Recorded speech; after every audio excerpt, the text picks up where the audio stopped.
વડોદરામાં ડભોઈ એપીએમસીમાં ઇતિહાસમાં પ્રથમ વખત ભારતીય જનતા પાર્ટીનો ભગવો લહેરાયો છે। ડભોઈ એપીએમસીની ચૂંટણી યોજાઈ બાદ તેની મતગણતરી વહેલી સવારથી શરૂ થઈ। મતગણતરી અંતે ડભોઈ એપીએમસી સીમાં ભાજપ પ્રેરિત પેનલના 6 સભ્યો તેમજ ખેડૂત હિત રક્ષક સમિતિના 4 સભ્યોનો વિજય થયો છે। અગાઉ 6 સભ્યો ભાજપ પ્રેરિત પેનલમાં બિનહરીફ હતા। ડભોઈ એપીએમસીમાં ભાજપની બહુમતીવાળા 12 સભ્યો અને 4 ખેડૂત હિત રક્ષક સમિતિના મળી 16 બેઠકો માટેનું પરિણામ જાહેર થતા ઇતિહાસમાં પહેલીવાર ભાજપનો ભગવો લહેરાયો છે। આજે ચૂંટણીનું પરિણામ હતું। 10માંથી 6 બેઠકો પર આજે ખેડૂત વિભાગની ભારતીય જનતા પક્ષ પ્રેરિત પેનલ સહકાર પેનલના ઉમેદવારો જીત્યા છે અને અગાઉ વેપારી મંડળ અને સહકારી ખરીદ વેચાણ મંડળીઓ એના 2 એમ કરીને 6 અગાઉ અમારા બિનહરીફ હતા। આ રીતે 16માંથી 12 સભ્યો ભારતીય જનતા પાર્ટીના ચૂંટાઈ આવ્યા છે અને પહેલી વાર ડભોઈ એપીએમસીમાં ભારતીય જનતા પક્ષનો ભગવો લહેરાયો છે। હું આપના મારફત તમામ મતદારોને આભાર પણ માનું છું, અભિનંદન આપું છું। જે લોકો જીત્યા છે એ તમામને અભિનંદન।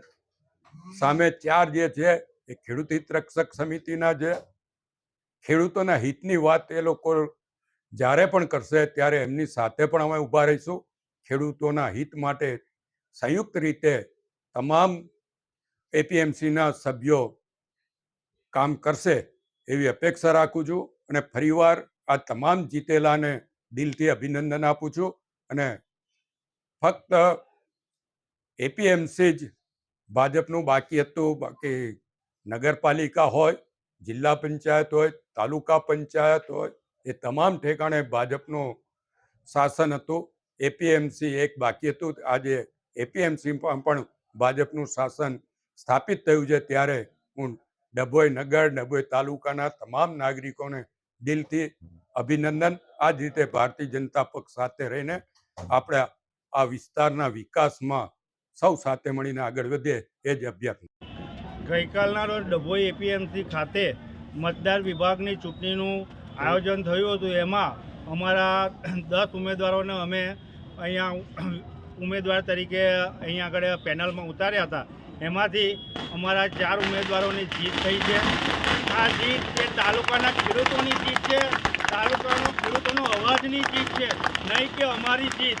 એટલે હું દરેક ખેડૂતોની જોડે અમે આજથી હવે લાગી જઈશું, એમના દરેક કામ કરીશું। અગાઉ બી અમે સંઘના મારફતે કામ કરેલા છે અને આ ભૈલાલ કાકાનું જે સ્વપ્ન હતું આ એપીએમસી બનાવીને શું કરવું હતું ખેડૂતો માટે તાલુકાના, એ તાલુકાના તમામ ખેડૂતોનું સ્વપ્ન હવે પૂરું થશે।